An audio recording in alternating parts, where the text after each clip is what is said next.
What if I told you that the very wounds you carry from your childhood, the rejections, the losses, the moments when you felt unseen, are not barriers to love, but the exact preparation for your soulmate?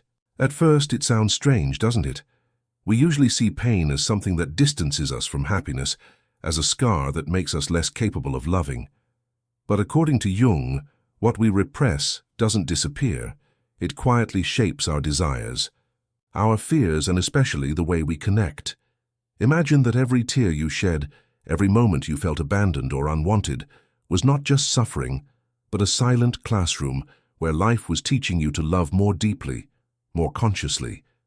What if your greatest wound is also your greatest gateway to a love that isn't superficial but transformative? Today, we'll explore how childhood scars are not accidents of fate, but spiritual invitations. And by the end of this video, you'll see how pain can become the very soil where the deepest connection with your soulmate takes root. Stay with me, because what you're about to discover might change the way you see every relationship in your life. Often, what hurt us the most as children doesn't simply disappear when we grow up. Instead, it shapes the way we see love. A child who experienced rejection may carry into adulthood an intense desire to be accepted, which shows up in every relationship. Fear of abandonment, for example, can hide behind neediness or a constant search for validation. This isn't weakness, it's a pulse of the past that still beats in the present. Those who feel it know it's not just rational, it's visceral, like the heart has its own memory. Interestingly, this kind of pain can also open doors. People who have faced early losses, neglect, or rejection often develop a sensitivity others simply don't notice.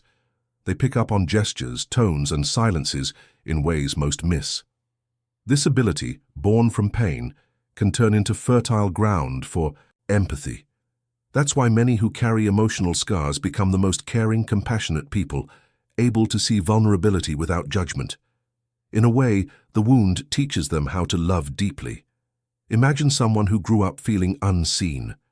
In relationships, they have two paths: constantly demanding the attention they lacked, or learning to offer the presence they never received. This is where the wound can become a seed. The fear of abandonment can transform into acts of care, reminding the other person they are not alone. It's as if the pain says, "I know how this hurts and I don't want you to go through the same thing."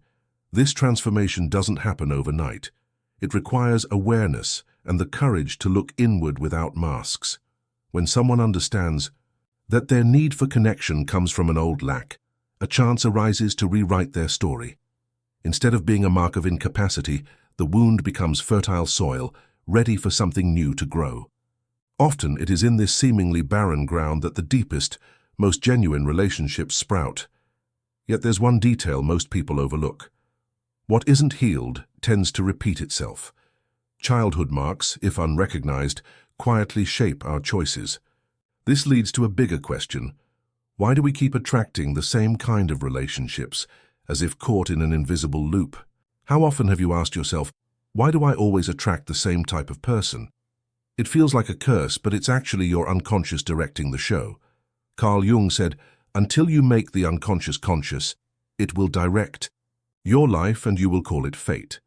In other words, unresolved wounds make choices for us, repeating patterns until we finally see them. Life echoes, insisting that we understand the message. These patterns show up in subtle ways. Someone afraid of rejection might constantly get involved with emotionally unavailable partners. It's almost like a secret magnet, pulling them into the same situations. Another person, carrying the wound of abandonment, may cling too tightly, unintentionally causing the very abandonment they fear. These cycles aren't conscious, yet each carries the key to transformation. Working with the shadow means having the courage to see these patterns clearly. It's like turning on the light in a dark room, frightening at first, but freeing once you see. One practical step is reviewing past relationships, writing down names, noting similarities, recognizing repeating conflicts. This simple exercise begins to reveal the invisible logic guiding your relationships. It's uncomfortable, but in that discomfort lies the power to change. The real turning point comes when we realize that difficult partners aren't just mistakes or wasted time, but mirrors. They reflect parts of us that haven't been integrated yet. A controlling partner may reveal our own struggle with setting boundaries. A distant partner reflects our own emotional inaccessibility. Each encounter is a personalized lesson, inviting us to face what we've been avoiding. And this brings a crucial question. If pain and patterns aren't punishments, what are they? Perhaps they are preparation.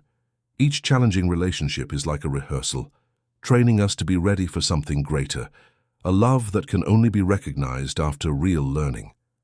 And that's exactly where the next chapter begins. Most people see pain as a punishment, a reminder that something went wrong or that they weren't good enough. But what if pain is actually a refining process? Just as gold only shines after being purified by fire, the human soul often needs the flames of loss, frustration, and even divine silence to grow stronger. In that uncomfortable space where everything seems to fall apart, a new kind of love begins to take shape. Think about the stories we often hear. People only recognize true love after losing someone they thought they couldn't live without.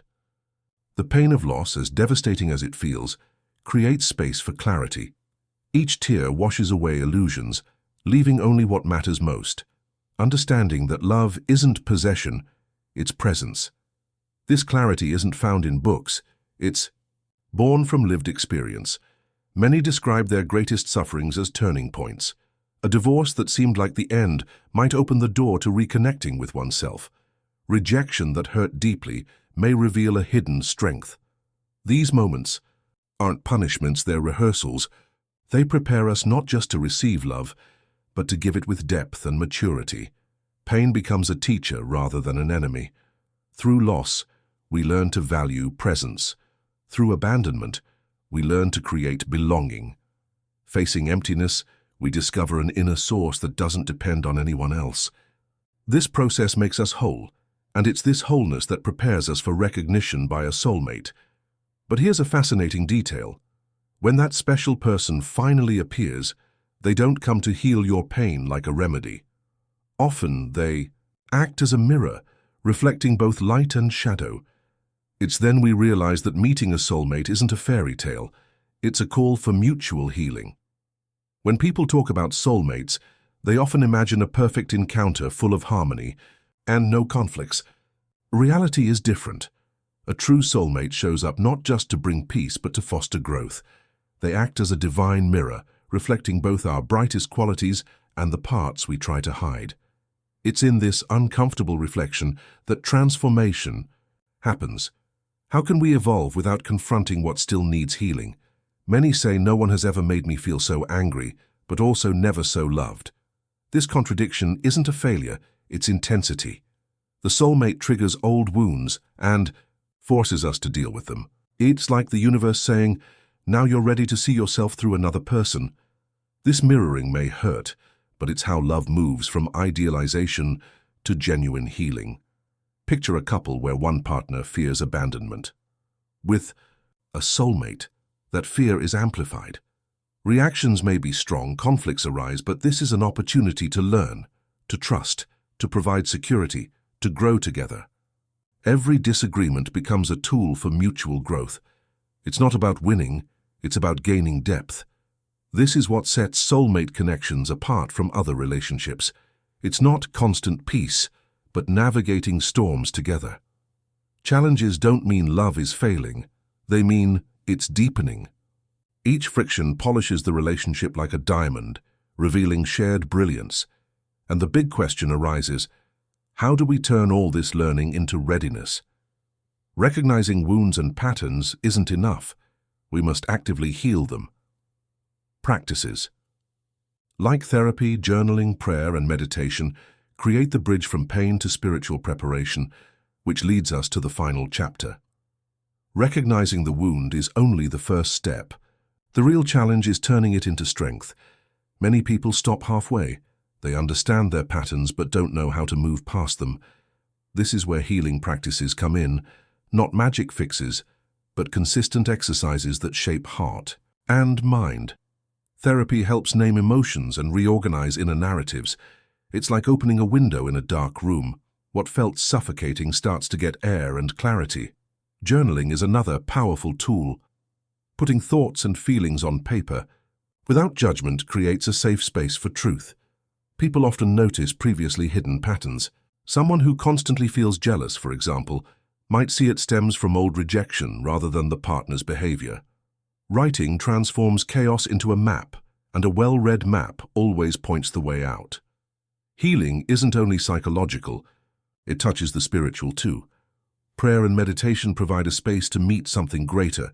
Prayer doesn't mean asking for pain to disappear, it's asking for wisdom to navigate it. Meditation isn't about emptying the mind, it's about observing thoughts without getting lost in them. These practices cultivate inner silence, where many answers begin to emerge.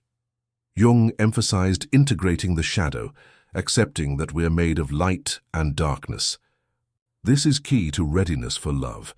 When someone embraces their contradictions, they stop demanding perfection from others and learn to love more realistically. The shadow, once seen as an enemy, becomes an ally.